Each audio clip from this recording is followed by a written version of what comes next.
So thanks everybody for coming on today. Today's webinar, USPTA Eastern webinar series. Today we're lucky enough to have Jeremy Rosen. Jeremy is a USPTA professional, former college tennis player, and he's currently pursuing a PhD in economics. He runs a tennis analytic website, Topspin Shot Research, where his goal is to employ advanced statistical techniques to help players and coaches better contextualize traditional tennis statistics. He also conducts sports economics research for tennis, football, and baseball. His research has been featured in Tennis Player Magazine, Football Outsiders, Baseball Prospectus, Contemporary Economic Policy, and Georgetown Center for Economic Research working papers. He's currently co-authoring a paper with Georgetown University economics professors that uses dynamic game theory to uncover suboptimal serving strategies in the ATP and WTA Tour.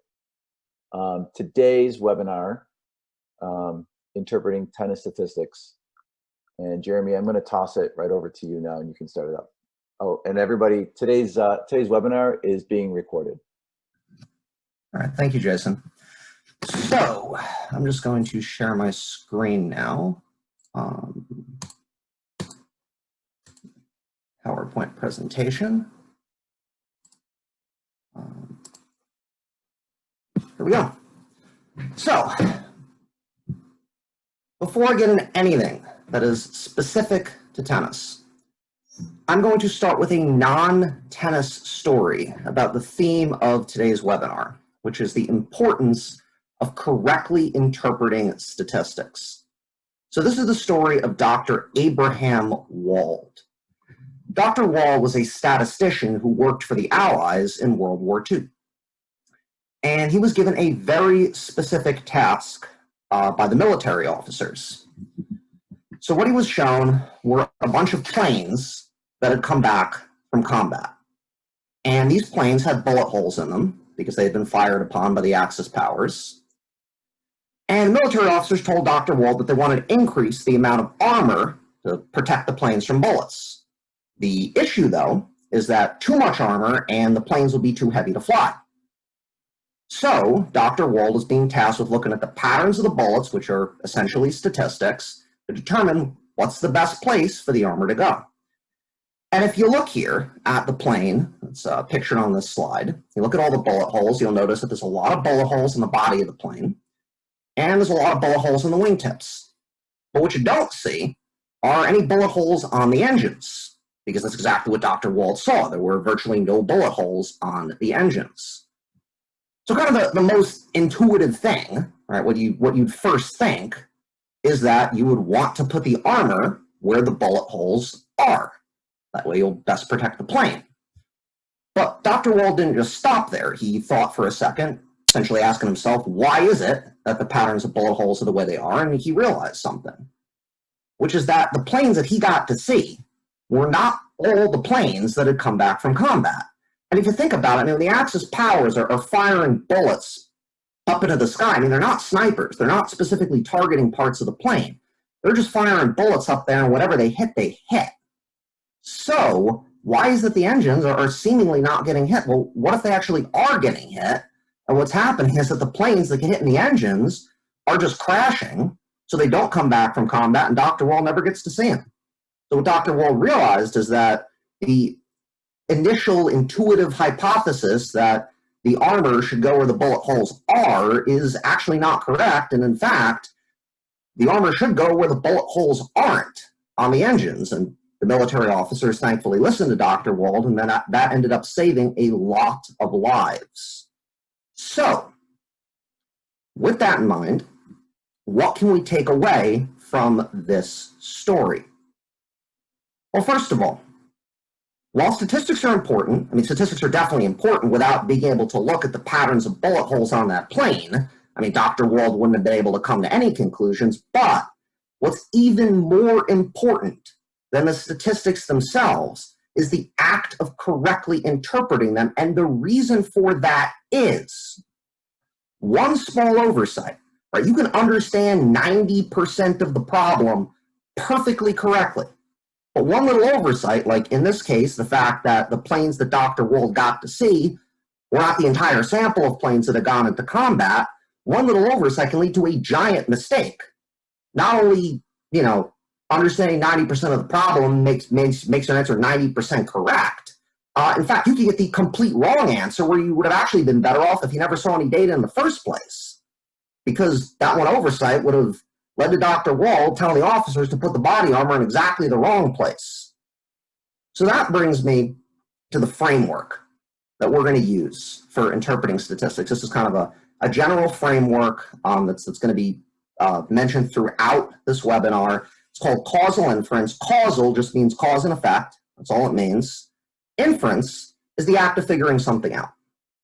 So if you put it together, causal inference is the act of figuring out why statistics are the way they are. That's exactly what Dr. Walt did. That's exactly what we're going to do going forward.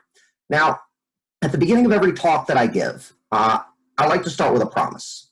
Not necessarily a big promise, even just a little promise, but something that I say in this talk you're going to be able to take away from it.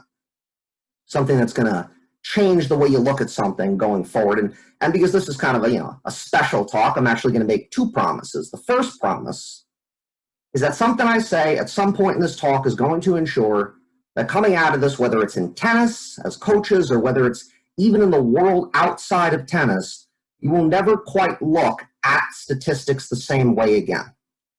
As for the second promise, I'm going to save that one for the end of the webinar. So I'll keep you in suspense.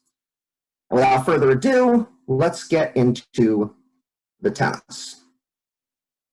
So, how effective is playing the net really? Whenever I learn something, I always find that it's easier to learn by an example rather than just throw a bunch of terms and definitions at you without context. Oftentimes, it's just easier to convey it through an example, so that's exactly what I'm going to do here. I'm going to convey how to use causal inference through an example. This example is how effective is playing the net as opposed to staying back at the baseline. As far as what I mean by effective, well, in the words of the former New York Jets head coach, Herm Edwards, you play to win the game. And as a result, what I'm going to be looking at is first thing I'm going to look at anyway is win probabilities. Playing the net, staying back at the baseline, got some win probabilities here. These are from a publicly available online article by Craig Oshannessy, the strategy coach. He got data from the ATP on the left side and the WTA tours on the right side. This is from 2002 to 2015. And if you notice, it's very consistent across both tours and years. Players tend to win 65, 66% of the time when they approach the net. They tend to win only 45, 46% of the time when they stay back at the baseline. So this is something that is extremely consistent. And the way that Craig Oshannessy interprets it, this is a quote that's taken from his article. He says it's a really easy, straightforward question. Do you want to play more points back at the baseline where your win probability is 46% or less than that? Or do you want to develop your net game to create a larger group of points for yourself where you can win 65, 66% of the time? And he concludes by saying it's a no-brainer. Or is it? I mean, it seemed like a no-brainer that, with Dr. Walt, that the armor goes where the bullet holes are, and yet it's simple. Either. Let's start with kind of a hypothetical scenario. Before I get into a formal match analysis, this is just a hypothetical scenario. Imagine that somehow I've been morphed into this world-class tennis player, and I am playing Novak Djokovic. I serve 4 points to him. The first 2 points are like the one on the left here, where I had some great serves. Djokovic floats to returns, barely gets those things back. I approach the net. So, I got this nice floated return. I approach the net, put away a couple volleys. I win both points. My win probability is 100%. The other two, Djokovic, as you can see on the right, hits much stronger returns. He blasts them at me. I'm not approaching the net on these. I'm staying back, playing some defense. And since I'm a good grinder, I managed to grind out one of the 2 points, and I end up with a 50% win probability.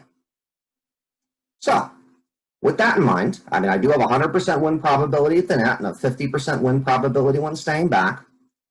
Should I have approached more often, right? Was coming to net actually a more effective tactic than staying back?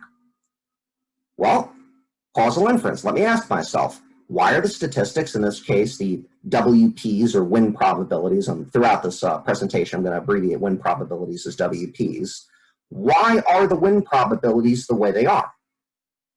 Well, it really comes down to the quality of the incoming ball, even more so, right, than the fact that I happened to approach the net on the 2 points that I won.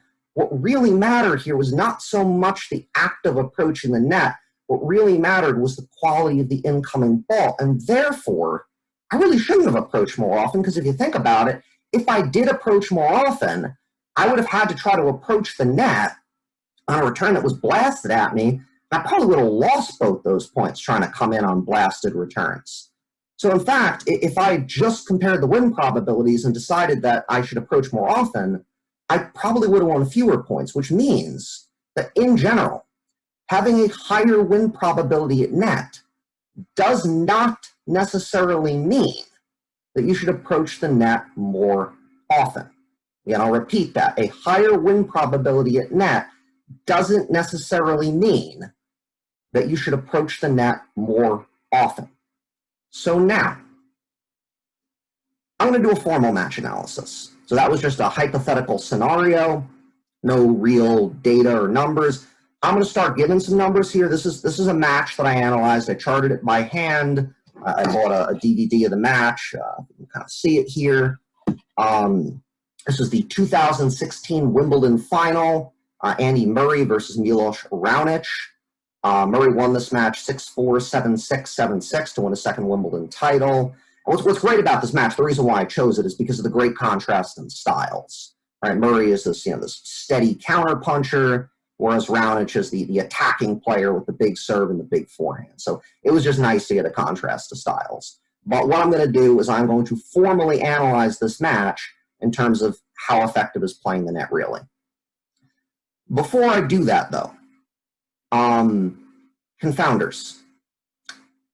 Confounders are a statistical term, all right, that I'm gonna introduce here. This is not a tennis term. This is a statistical term. And what are confounders? So confounders, first of all, are variables other than approaching the net. So confounders, approaching that is its own variable. Confounders are something else that has two key properties.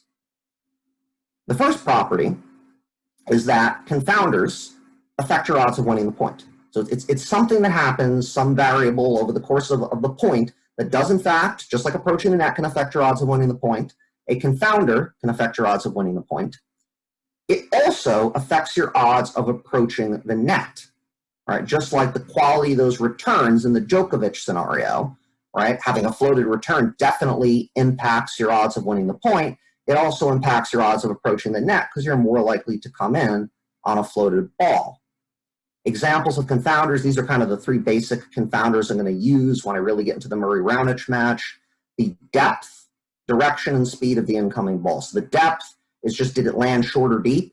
Right? Did it land inside the service line or past it? The direction, as in, was it in the center of the court? Was it centered or was it hitting the corners? And lastly, the speed. Essentially, was it hit hard or was it floated? And the thing with confounders is, they're called confounders because to confound is to confuse, and they can confuse you. Like with Dr. Walt, right? The confounder there was that you have a situation where not all the planes that Dr. Walt, that Dr. Walt did not get to see all the planes that went into combat. So in this case, the point is that when you have confounders that affect both your odds of winning the point and your odds of approaching the net, they can confuse you and cause you to draw the wrong conclusions. So when I set up this analysis, first thing I always do, right, whenever I'm setting up any sort of statistical analysis, which is exactly what I'm about to do here for the Murray-Raonic match, I ask myself a question. I have to define the problem. So the problem here is approaching the net better than staying back? That's the question. The sample.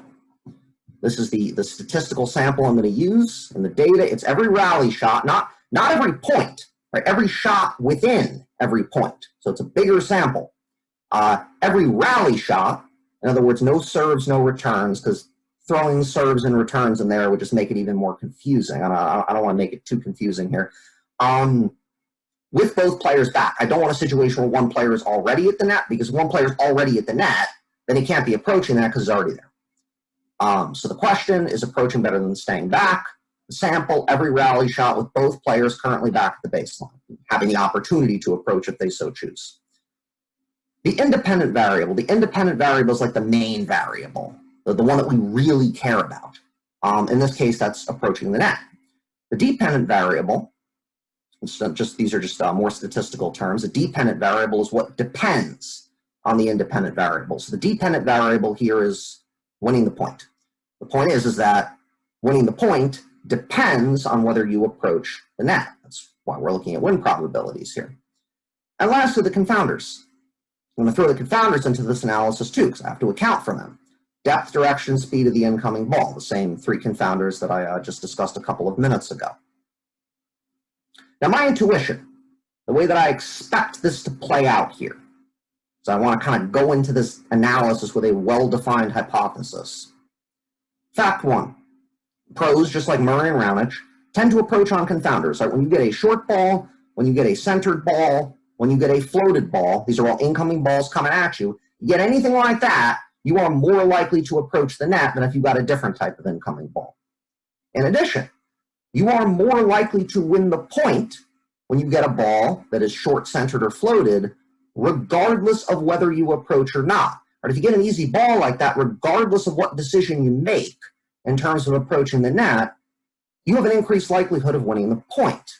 And as a result, if you put those two facts together, what I expect to see is that confounders are deceptively inflating players' win probabilities at net. Because the point is that you tend to approach the net when you get an easy ball, and it's the easy ball that may be helping you win the point rather than the act of approaching. And yet, if you don't account for the confounders, you can't see the difference between those two phenomenons in the data. So now, I'm going to look at the data. So I'm going to throw some numbers at you in the next slide here. These are summary statistics for when I charted this match. So if you look at the left column, this is all for Andy Murray. If you look at the right column, this is all for Milos Raonic. What we see here is that Murray hit 185 rally shots. Raonic hit 206 rally shots. Now, Raunic's number is higher because Raonic is the more aggressive player, which means that points generally tend to end, for better or worse, on Raonic shots. He oftentimes gets the last shot in the rally. Whether it's Raonic hitting a winner or Raonic making an error, Raonic does typically get the last shot, which is why his number here is higher. What you see, for instance, is that on 104 out of Murray's 185 rally shots, 56% of the time, he went on to win the point. Doesn't mean that Murray won 104 points. It means that out of Murray's 185 rally shots that we're looking at here, he went on to win the point 104 times. Raonic, on the other hand, was 98 for 206. His percentage is a little bit smaller because he lost this match. You look at approaches. So out of Murray's 185 rally shots, on 17 of them, 9% of the time, Murray approached the net. Raunic's approach rate was actually much higher, the reason being that he really can't compete with Andy Murray from the baseline, so he came in 25% of his opportunities. And then these are the confounders. So when is the dependent variable approach is the main independent variable, and then you got these three confounders, short, centered, floated. These three confounders are the quality of the incoming ball. So for instance here, when I say 85 out of 185 for Murray were centered, this is not Murray hitting 85 centered balls to Raonic. This is, of the 185 shots that Murray had coming at him, where he eventually hit a rally shot, 85 were centered. So 85 of the incoming balls that Murray faced were centered. Roundage, 76 of the 206 incoming balls that Roundage faced were centered. Then, same thing for short and floated. So I'm going to take this data now, and I am going to do the statistical analysis on it. And the type of statistical analysis that I'm going to do to answer the main question of whether approaching the net is better than staying back, right? That is the main question. That's what we keep coming back to. I'm going to use a statistical technique called regression. So the purpose of regression, it's a statistical technique. It is used to model how independent variables affect dependent variables. So in this case, if you want to figure out how does approaching the net affect your odds of winning the point, a regression is a great statistical technique for this because it's designed so that it can account for confounders. Right? Just comparing raw win probabilities can't account for confounders. Regression analysis can. So we are applying regressions to our main question of trying to figure out what is the impact that approaching the net has on you winning the point. And I'm going to run 2 regressions. I'm going to run 2 of them for each player. So technically it's 4 total, but it's 2 regressions for each player. The first regression is going to have no confounders. Just going to ignore the confounders, pretend they don't exist. So it's just going to be approaching that and winning the point. And actually, this is the exact same thing as calculating raw win probabilities. I mean, the method's a little bit different, but you end up getting the exact same numbers as if you just calculated the raw win probabilities the way Craig Oshannessy did earlier in the webinar. The second regression for each player is going to be the one with the confounders. So we're going to throw short centered and floated in there. And what's going to happen is we're going to try to figure out, is approaching the net's impact going to be smaller in regression 2? Because regression 2 is accounting for the phenomenon that these confounders could be deceptively inflating raw win probabilities. Now, this doesn't mean that it's going to be a situation where all of a sudden in regression 2, approaching the net is going to look like a bad tactic. Right? That's not necessarily the case at all. It might still be a very good tactic. I'm just expecting the impact to be smaller. Maybe that in regression 1, the impact looks really great and big, and that approaching the net is this awesome tactic, and maybe it's still a good one, but not quite as good. This is a regression table. This is pretty much the most, the most involved slide in this entire presentation. It's got a lot of numbers, so I'm just going to kind of take you through it. So if you look at the left-hand column here, what you're going to see are the variables. So we see approach, we see the short-centered floated variables, and we see this thing called constant. So constant, this is not a tennis term. Constant is a statistical term, okay?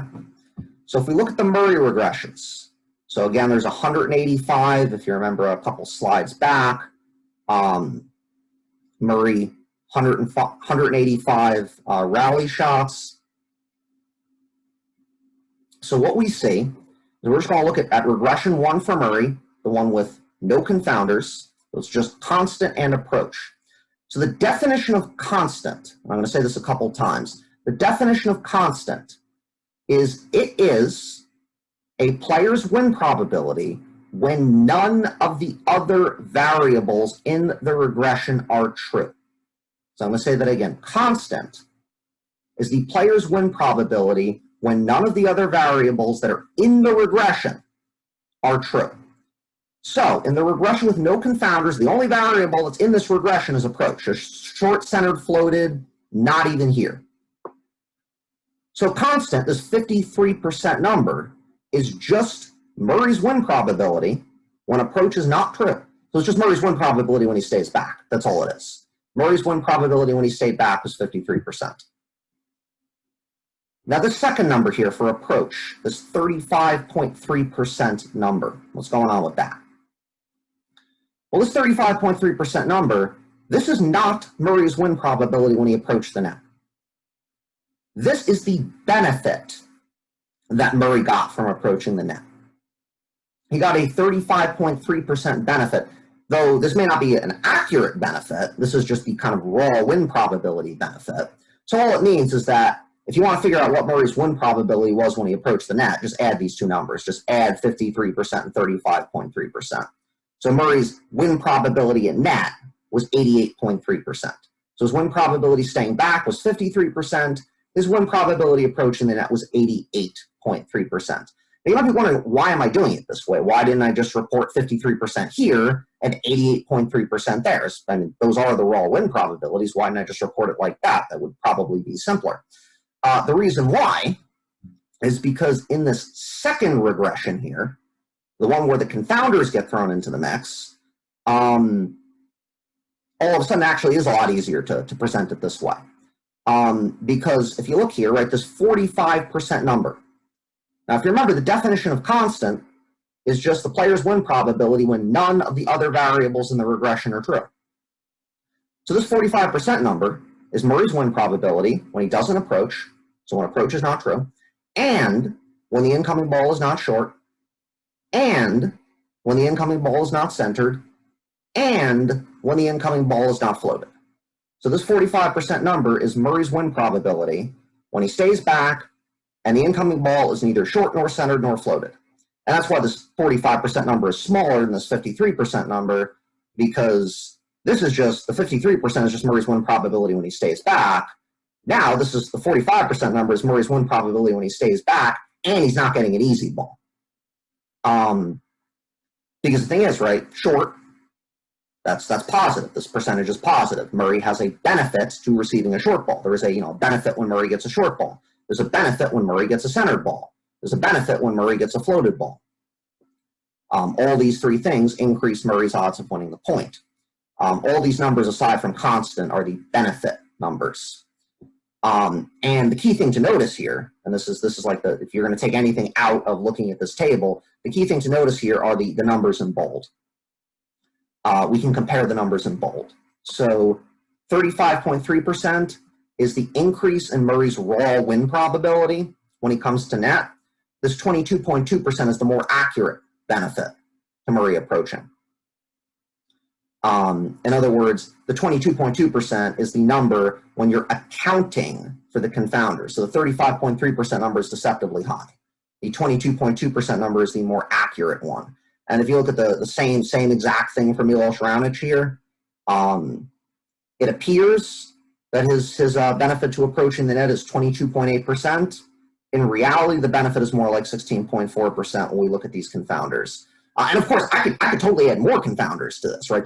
These are just kind of three of the more basic confounders, but there could be others. I mean, the height of the incoming ball, the spin that's on the incoming ball. I mean, there are tons more, even whether it was hit to his forehand or his backhand. There are tons more confounders, and the more confounders you add, the more that the true benefit, the calculated true benefit of approaching the net actually goes down. So what we see here overall is that it is in fact the case that the player's win probability when they approach the net is deceptively high. So just to kind of reiterate the numbers, Murray had a 53% win probability staying back, 88.3% win probability approaching. So his win probability when approaching was 35.3% higher. So you can see his win probability when approaching was 35.3% higher. And yet, a more accurate estimate of how effective approaching actually was for him was just 22.2% more effective. For Raonic, same story, 41.9% win probability staying back, 64.7% win probability approaching. So the win probability when approaching was 22.8%. That is that number here. And yet the more accurate number, the more accurate actual benefit that Raonic had for approaching was just 16.4%. So what you can see again is that because of the confounders, that if you don't account for the confounders, that win probability that you try to estimate for approaching the net becomes deceptively high. So some takeaways from this section of the webinar. Some takeaways involving approaching the net. So first of all, again, confounders deceptively inflate the win probability that players have when they approach the net. You can see that in the numbers. That is in fact what's going on. And as a result, right, if you generalize this, in theory, right, it was not the case in this match, but in theory, you could have a match where a player has a higher win probability at net and yet should approach less often. It was, I mean, if you remember that hypothetical scenario with Djokovic, with the 4 returns, 2 of them were floated. I came into net on both, won both points. 2 of them were hammered. I stayed back. I won 1 of the 2 points. So that was a situation where I had a higher win probability when approaching, and yet if I'd approached more often, I actually would have been worse off. So in theory, you actually can have a match. And later in the webinar, actually, it's not going to be for approaching the net, but there is, in fact, actually a match where something like this really happens. We have a higher win probability doing something, and yet you actually should do it less often.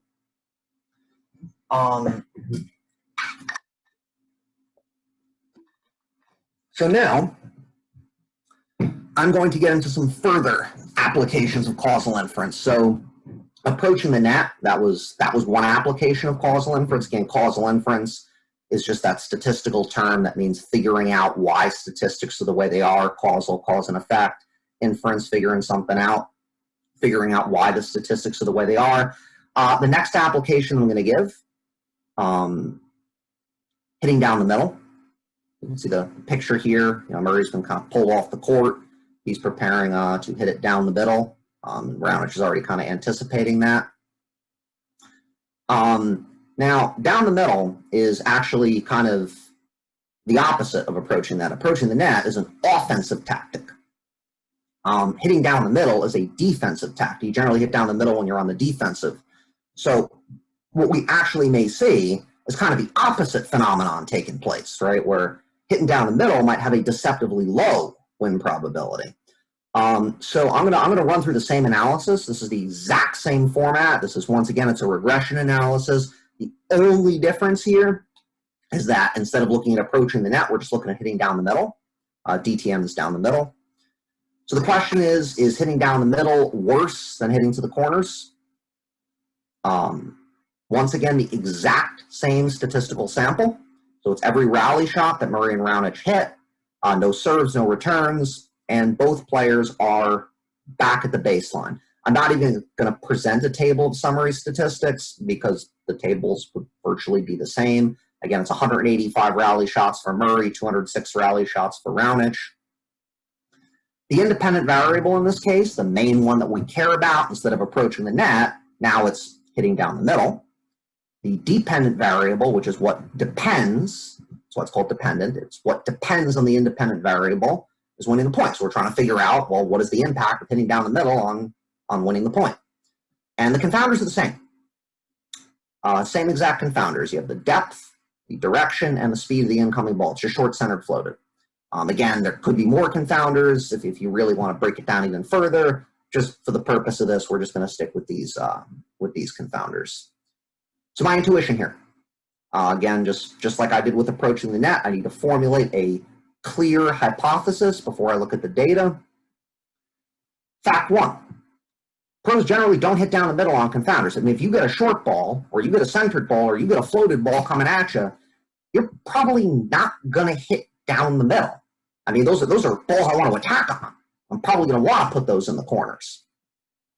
In addition, you tend to win on the confounders. I tend to win when I get a short-centered floated incoming ball, regardless of whether I hit down the middle or not. Regardless of what I do, I get an easy ball, I'm probably going to win the point.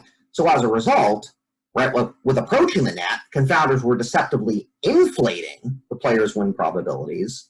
What I expect here is that the confounders are going to deceptively deflate the player's win probabilities. It should look the opposite. So, going to look at the data once again. Regression table. This is just pretty much the exact same regression table as the previous one. The only difference is the numbers are different now because I changed this variable. So this is no longer approach. This is now hitting down the middle. Short-centered floated, these are the confounders. Down the middle is the main independent variable. We have this constant guy in here. Once again, constant is the player's win probability when none of the other variables in the regression are true. So, this 59.9% number, this is Murray's win probability. And the only other variable in this regression, because there's no confounders in this one, the only other variable in this regression is middle. So 59.9% is just Murray's win probability when he doesn't hit down the middle. When he does hit down the middle, his win probability is 14% lower. That's a pretty significant drop. And yet, when you throw the confounders into the mix, you see short-centered and floated once again. You got positive numbers here because if you receive a short ball, you receive a centered ball, you receive a floated ball, you're more likely to win the point. And based on the phenomenon that I was guessing was going to happen here, you can see that this negative 9.6% number is not as pronounced as this negative 14% number. So Murray's win probability when hitting down the middle is 14% lower, the raw win probability, yet the more accurately determined impact, it's only 9.6% worse. Same thing for Roundage here. What appears to be something that's 10.7% worse is really only 8.7% worse. So what we take away from this, right, just like how approaching the net was deceptively inflating the player's win probabilities, hitting down the middle is deceptively deflating the player's win probabilities. The confounders are deceptively deflating the player's win probabilities when they hit down the middle. So, right, could we have a match? And again, it's not this one, but could we have a match where you have a lower win probability when you hit down the middle, and yet you should actually hit down the middle more often? I mean, again, it can happen because just because you have a lower win probability when you hit down the middle doesn't necessarily mean that hitting down the middle is a bad tactic, that you should do it less often. And now, this is one specific match. This is like the really cool match where you actually see that crazy phenomenon taking place of something that has a higher win probability, or in this case, it's a lower win probability, and you should do it more often. This is the 2014 U.S. Open Women's Final. This was Serena Williams beating Caroline Wozniacki. Also like this match because of the contrast in styles. You have the aggressive player in Serena Williams, the defensive player in Caroline Wozniacki. The tactic that I'm looking at here is playing behind the baseline, something that Wozniacki did a lot. So I'm only analyzing Wozniacki here, no Serena Williams analysis. And what you see here is Wozniacki, right? Her win probability when she stands behind the baseline is 6.4% lower than her win probability when she's on top of the baseline. All right, so if you look here behind, right, this just means behind the baseline. We have our good friend, the constant term. I can only put two confounders in this one. I couldn't put a floated confounder in here because apparently when I charted this match, Serena Williams didn't really hit any floaters at Caroline Wozniacki because Serena is just incredible and she just wasn't hitting any floaters. But what you see is that you have a situation where Wozniacki had a 6.4% lower win probability when she positioned herself well behind the baseline, like you see in this picture. And yet, when you throw the confounders into the analysis, right, this is just a situation where she's more likely to win the point when she gets a short or centered incoming ball. But when she gets a short or centered incoming ball, she's definitely less likely to be behind the baseline. You have a situation where these flip, right? It looks like playing behind the baseline is a bad thing, and yet when you throw the confounders in, it flips to being positive. Now, that doesn't mean she should be playing behind the baseline all the time. I mean, there are definitely certain balls, and if I broke it down further, there are definitely certain balls, like on a short ball, you definitely want to be inside the baseline, but this is essentially a situation where she had a lower win probability when playing behind the baseline, yet in general, she actually should have done it slightly more often. It was actually a little bit too quick to try to get on top of the baseline. So this is kind of the super most pronounced scenario where she has a lower win probability playing behind the baseline, and yet she should have done it more often. So now I'm just going to run through. I'm not going to do any more statistical analyses here. I'm just going to run through some additional tactics. Swinging volleys, highly aggressive tactic. Players can have really high win probabilities on swinging volleys as compared to regular volleys. Doesn't necessarily mean they should swing in volleys more often. Defensive lobs are the opposite. That's a really defensive tactic. So as a result, the win probability, when you hit a defensive lob, your win probability is going to be really, really low. But that doesn't mean you shouldn't necessarily be hitting defensive lobs. I mean, you do it when you basically already lost the point. So what you're seeing here is that essentially the more offensive a shot is, the more deceptively high its win probability is going to be. Whereas with defensive shots, if you don't account for confounders, their win probabilities tend to be deceptively low. So again, I'm going to say that one more time. The more offensive the tactic, the more likely it is that the win probability that the player has with the tactic tends to be deceptively high, and vice versa. The last thing here, and this is kind of a unique thing, serves don't have incoming balls. That's why I just want to mention them briefly. Serves do not have incoming balls. Returns have incoming balls. Volleys, ground strokes, they all have incoming balls. Serves don't, right? You just toss it and hit it. I definitely like this picture of Murray serving, so I chose this one on purpose. But the thing here, right, with serves, because there are no incoming balls, this is the one shot where raw win probabilities really do tell the story. So if you look here, right, this is actually from the Murray-Raonic match. When Murray hit his first serve to the ad court down the tee, he won 96% of the time, and yet when he hit his first serve out wide to the ad court, his win probability was only 40%. I mean, he didn't do it very often, but, and again, the sample size is kind of small here, but it does seem like hitting down the tee was more effective than hitting out wide, and there's no incoming balls to confound you here. However, you do have to compare apples to apples. One thing you don't want to do is start trying to pool together first serves and second serves in the data, because then you could have a situation where a player tends to hit his second serve out wide a lot, and as a result, what happens is because players have lower win probabilities on second serves, it suddenly looks like the direction that you tend to hit the second serves tends to be a less effective direction, even though in reality it's not. So that's kind of pretty much the framework here with serves. Serves, again, no confounders, a little bit easier to analyze them. So the overall takeaways, if you're going to take anything out of this presentation, these are the overall takeaways, not just for this section, but for the entire webinar here. First of all, regression analysis is a highly useful thing to do, right? I mean, this statistical analysis is really useful. It's a great way to quantify the effects that confounders can have on your data. That's a great way, to see whether one tactic is more effective than another tactic. It's a more accurate method than just comparing raw win probabilities. I think that it should become mainstream in the tennis analytics community, and yet it's not the most important thing. Or regression analysis or any fancy statistical technique is not the most important thing. The most important thing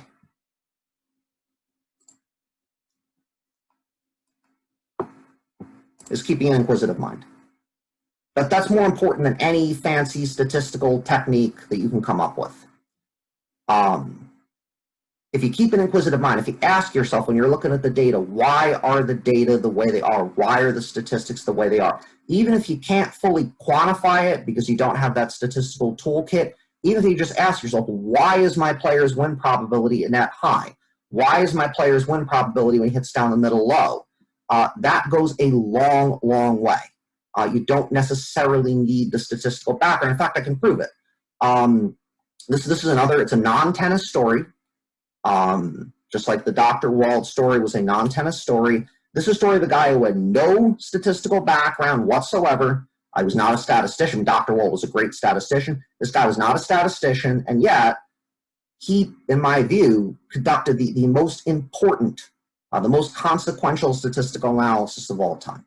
And he got it right. It's a story of Lt Colonel Petrov. He was a lieutenant colonel in the Soviet Union in 1983. The Soviet Union had just installed a new computerized missile defense system that was essentially doing statistical analysis. patterns of light that were in the sky, and Petrov was the officer tasked with reading the machine. And all of a sudden, one morning in 1983, the machine, the statistics were basically saying that the United States had launched 5 nuclear missiles at the Soviet Union, and they were incoming.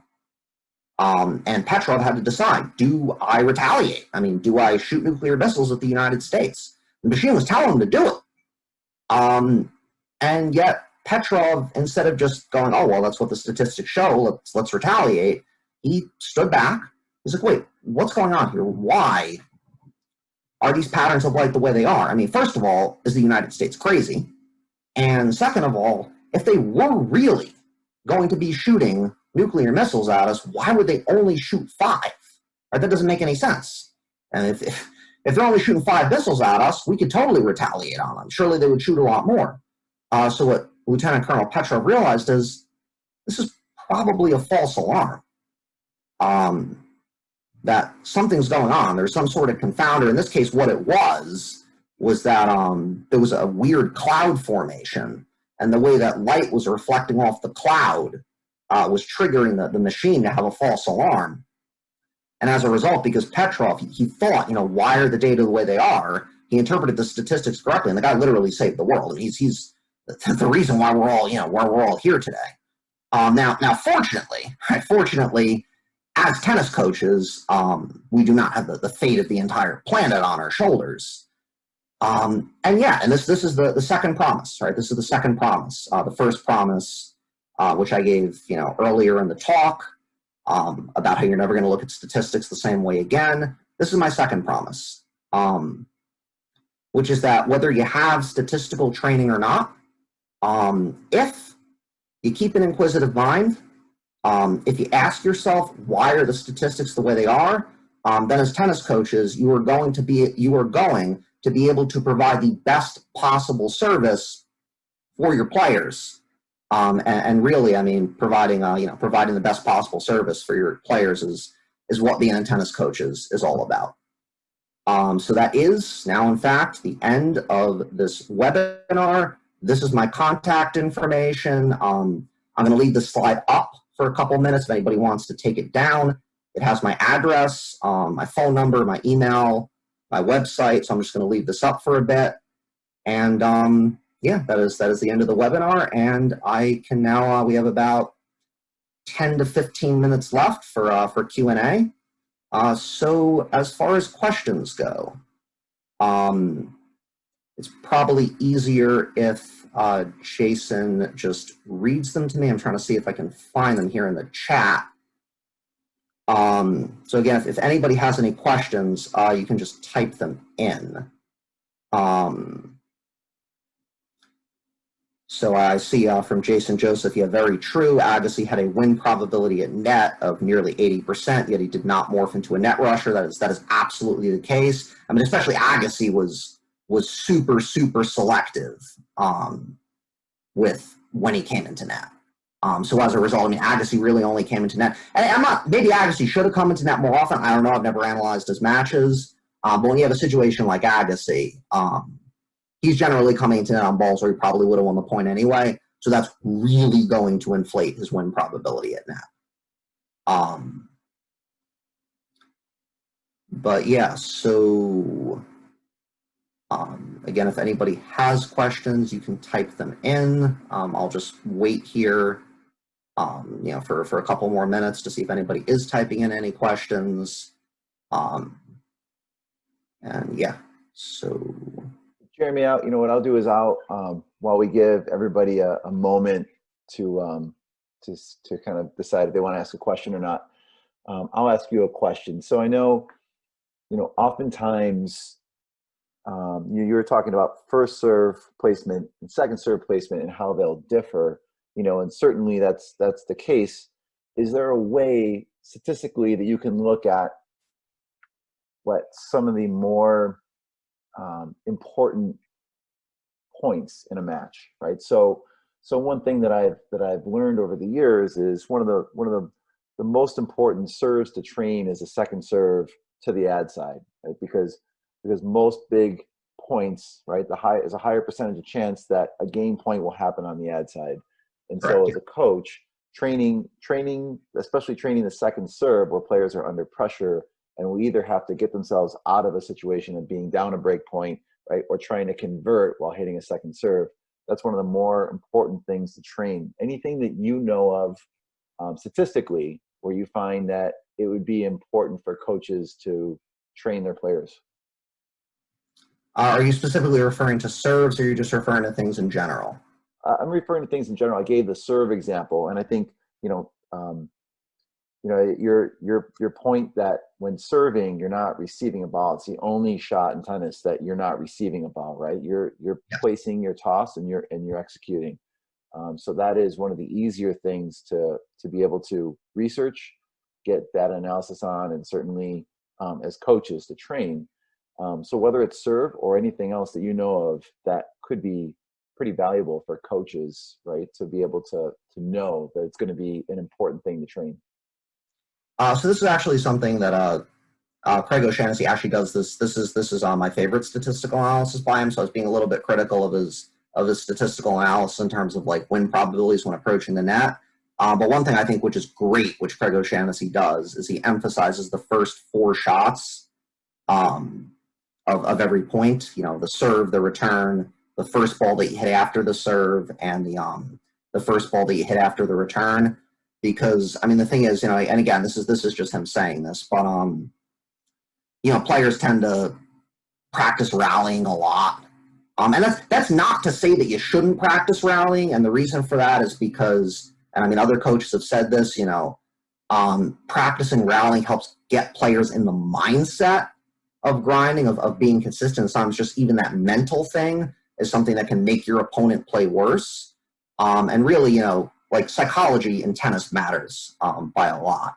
Having said that, though, it is really definitely important, again, to practice those first 4 shots, the serve, especially even the first 2 shots, the serves and the returns, because you generally see that all the time. So, I mean, again, like from a statistical perspective, if you're going to practice something, like make sure that you're putting adequate emphasis on practicing things like serves and returns and what comes immediately after that. But yes, that's the thing that's coming to my mind right now. I mean, of course, you know, I'm sure at some point after this presentation, you know, 3 hours later, something else is going to pop into my head. And I'm like, oh man, why didn't I say that here? But that is that's That always does. It's all right. yeah, and it happens all the time. There's, you know, I've just learned to live with that. So Yeah, absolutely, for sure. All right. Well, I think that wraps it up. So everyone, you know, the information is up on the screen. Feel free to email Jeremy or shoot him a call with his phone number, and certainly check out his website, topspinshotresearch.com.